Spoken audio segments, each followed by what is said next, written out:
Matul is-seduta tal-4 filgħaxija tpoġġa fuq il-mejda tal-Kamra tar-Rappreżentanti ir-rapport tal-Awditur Ġenerali dwar iż-żieda ta' €500 lill-Prim Ministru u lill-membri tal-Kabinett. L-Awditur ikkonkluda li din iż-żieda kienet esperjenza imbarazzanti u li tagħti eżempju ħażin. Iżda mistoqsi dwar dan Lorenz Gonzi ħarab milli jwieġeb. Ukoll li kienet imbarazzanti. Fir-rapport tiegħu l-Awditur Ġenerali jgħid li kemm il-poplu kif ukoll il-Parlament kellhom ikunu jafu b'dawn iż-żiediet. Il-Prim Ministru mhux biss ħarab milli jgħid jekk iħossux imbarazzat bil-konklużjonijiet tal-Awditur, iżda qal li floti ta' żieda tal-€500 il-Gvern mexa b'mod korrett. L-Awditur ikkonferma li dak li qal il-Gvern kien korrett, li l-affarijiet saru kif kellhom isiru, li ma kien hemm xejn irregolari. Il-Prim Ministru qatt ma ntrabat li hu l-Kabinett se jieqfu jieħdu żieda ta' €500. Anzi baqa' dejjem jiddefendi u jiġġustifika din iż-żieda. Mill-bieraħ fil-għaxija bdew l-azzjonijiet industrijali fl-Arriva fejn il-karozzi tal-linja ma ħadmux bejn it-8 ta' filgħaxija u l-11 ta' filgħaxija. Din l-azzjoni industrijali ġiet ordnata wara l-kumpanija Arriva baqgħet marranġax il-problema tar-roasters li qed jaħdmu bihom ix-xufier u ħafna mill-impjegati tal-kumpanija. Fi stqarrija l-General Workers Union ikkundannat id-deddit li qed isir mill-kumpanija Arriva u Transport Malta fuq il-ħaddiema li ġew ordnati jobdu id-direttivi tal-Union.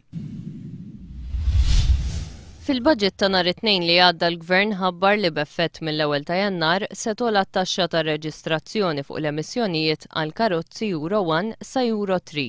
Dan ifisser li din it-taxxa se tkun tapplika l karozzi second hand li jinxtraw is-sena d-dieħla u li ħarġu qabel l-2005. Il-Gvern qal li l-għan ta' din il-miżura huwa li tinċentiva vetturi privati aktar notfa fit-toroq.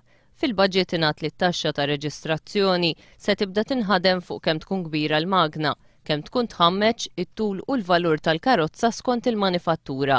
Jirriżulta li s'issa m'hemmx dettalji ta' kemm se tkun din it-taxxa li se jintlaqtu l-aktar minna dawk li jifilħu jixtru biss karozza second hand antika.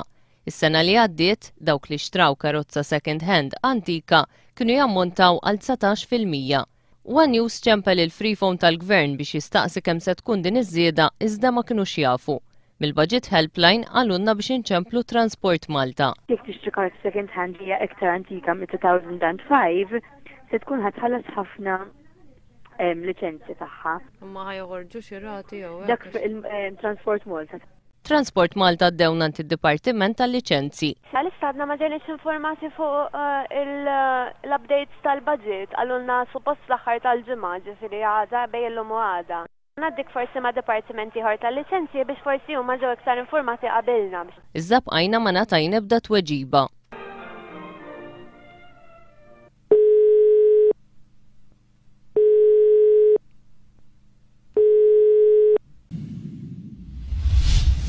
Il-Pulizija għandha tipprova tistabilixxi min il-persuna li l-4 filgħodu qatlet u salbet ġeru rasu l-isfel fil-Mosta.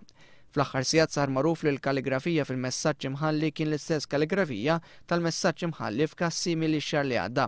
Il-Pulizija timxi fuq it-teżi li minn wettaq lant vandalu fuq il-ġeru li nstab imsallab il-ħamis huwa l-istess persuna li wettaq qatt simili eżatt xahar qabel fil-Mosta stess. Għadda d-distributuri tal-gass se jistrajkjaw. Fit-tmiem laqgħa li ħadet kważi ġurnata l-GRTU li qed tirrappreżenta lid-distributuri baqgħet ma ftehmitx mal-Gvern u għalhekk id-distributuri tal-gass se jistrajkjaw.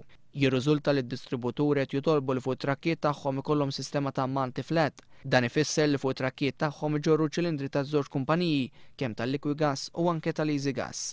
Id-distributuri qed jgħidu l-kumpanija Liquigas qed timponilhom biex iġorru ċilindri tagħha biss.